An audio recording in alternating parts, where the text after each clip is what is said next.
श्री हरिवंश, आश्रय एक बहुत बड़ा बल है। यदि हम प्रभु के आश्रित हो जाएं या धाम के आश्रित हो जाएं, तो हमारा परम कल्याण निश्चित है। चाहे जितना भी उत्तम साधन हो, लेकिन अगर अपने शरीर का आश्रय हो तो अंततः सब निरर्थक सिद्ध होगा। इसके विपरीत, चाहे जीवन कितना भी कठिन हो, यदि आश्रय भगवान का है तो उसका परिणाम अत्यंत उज्जवल होगा। यदि कोई व्यक्ति तीर्थ यात्रा करता है, दान पुण्य करता है, अन्य साधनों में वो लिप्त है, किंतु देह अभिमान से युक्त है, तो उसके कल्याण में संदेह रहेगा। किंतु यदि कोई साधन नहीं, वह केवल भगवान के आश्रित है, तो वह कृतार्थ हो जाएगा। अनेक जन्मों से हम संसार में भटक रहे हैं। अब यह मानव जन्म परम विश्राम के लिए मिला है।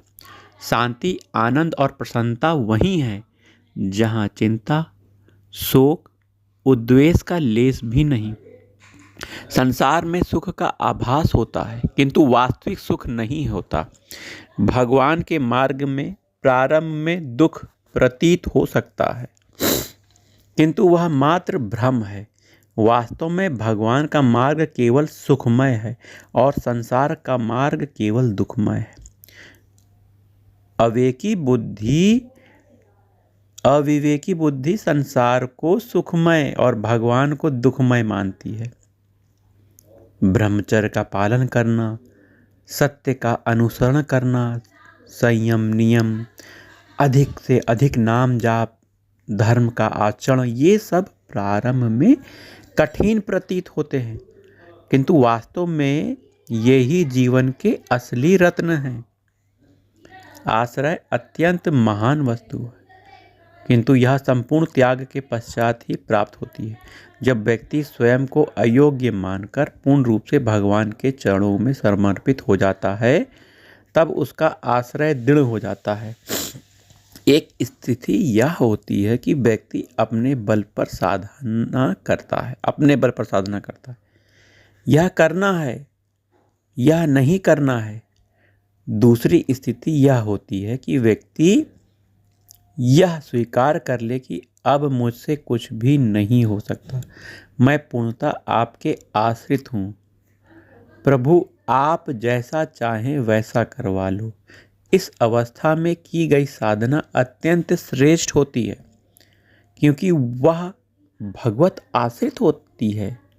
भगवान ऐसे व्यक्ति की चूक को नहीं गिनते हैं। जो व्यक्ति हृदय से भगवान का आश्रय ले लेता है, भगवान बार बार उसे स्मरण कर उसकी हर भूल को क्षमा भी कर देते हैं और उसको भगवत प्राप्ति सुनिश्चित हो जाती है।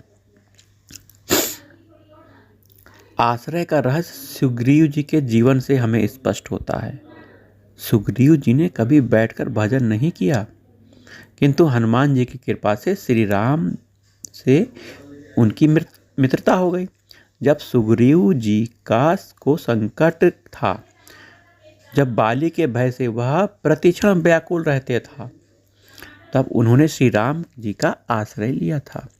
किंतु जब भगवान ने बाली का वध कर दिया, उन्हें राज्य प्राप्त हो गया, तब सुग्रीव भगवान श्री राम को ही भूल गए। महीनों भी बीत गए, लेकिन सुग्रीव एक बार भी भगवान के दर्शन करने नहीं गए। जिन भगवान ने प्राणों के भय से भयभीत होकर प्रतिपल दुख को प्राप्त होने वाले सुग्रीव को मित्र बनाया, उन्हीं परम हितकारी, करुणामय, परम आनंद स्वरूप भगवान के दर्शन के लिए भी सुग्रीव 4 महीने तक नहीं गए। इस पर भगवान श्री राम ने लक्ष्मण से कहा, लक्ष्मण, सीता जी तो अब तक नहीं मिली और सुग्रीव जो सहायता करने का वचन दे रहे थे, वे एक बार भी यहाँ नहीं आए।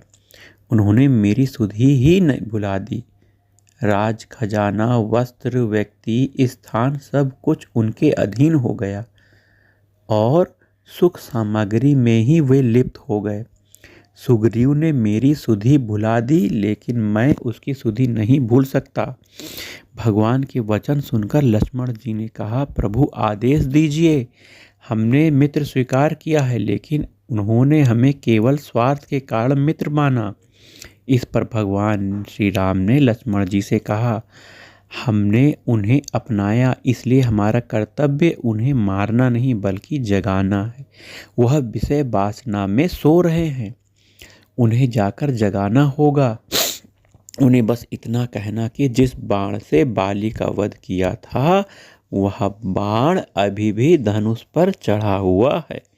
लक्ष्मण जी जब धनुष की टंकार के साथ सुग्रीव के महल पहुंचे तो सुग्रीव भय से कांप उठे। हनुमान जी से समाचार मिला कि लक्ष्मण जी बहुत क्रोधित हैं। तब अपनी पत्नी तारा हनुमान जी को आगे करके सुग्रीव जी ने लक्ष्मण जी के चरण पकड़ लिए। लक्ष्मण जी ने कहा, प्रभु ने संकेत दिया है कि जिस बाण से बाली का वध हुआ था, वह बाण अब भी वैसा ही तैयार है। तत्काल सुग्रीव को अपनी भूल का एहसास हुआ और वह भगवान श्री राम जी के पास पहुंच गए। तो इस प्रसंग से हमें यही शिक्षा मिलती है कि सुग्रीव को ना तो भगवान के चरणों में सच्ची प्रीति थी, ना उन्होंने विशुद्ध भक्ति के साथ भगवान का आश्रय लिया। उन्होंने केवल संकट के समय भगवान की शरण ली थी। फिर भी जब भगवान लंका पर विजय प्राप्त कर लौटे तो उन्होंने अयोध्या वासियों से कहा, इसके बल से ही मैंने रावण पर विजय प्राप्त की। भगवान ने सुग्रीव का सम्मान किया, क्योंकि हमारे प्रभु श्री हरि का स्वभाव अत्यंत करुणामय है। आश्रय लेने मात्र से ही भगवान कृपा करते हैं। जिस अपराध के कारण बाली मारा गया, वही अपराध सुग्रीव के जीवन में भी था, लेकिन भगवान का स्वभाव बड़ा ही करुणामय है। वे दीन बंधु और अत्यंत मृदु हैं। इसी करुणामय स्वभाव से भक्तों के हृदय में यह सुदृढ़ विश्वास जागृत होता है कि हम निश्चित रूप से भगवत प्राप्ति कर सकते हैं। लोग भोग विलास में लगे रहते हैं, मनोरंजन में डूबे रहते हैं और जो भी दृश्य सामने होता है उसी का आनंद लेते हैं। सोचते हैं कि भविष्य में तो भगवत आनंद मिल ही जाएगा, परंतु जो भगवत आनंद को भविष्य के लिए टालता है उसे वह कभी प्राप्त नहीं होता। जो वर्तमान में विषय भोगों का त्याग कर भगवत आनंद को स्वीकार करता है, वही वास्तविक रूप से उसे प्राप्त कर सकता है। परंतु सबसे मंगलमय बात यह कही गई है कि समस्त अन्य साधनों को त्याग कर वृंदावन धाम का आश्रय ले लो। प्रारब्ध या वासनाओं के अनुसार जो भी जीवन में घटित हो रहा है उसकी चिंता मत करो, छोड़ दो चिंता करना। यह रोना धोना मत करो कि मैं कामी हूँ, लोभी हूँ, क्रोधी हूँ। यदि तुमने श्रीधाम वृंदावन का आश्रय लिया है तो तुम्हारी भगवत प्राप्ति निश्चित है।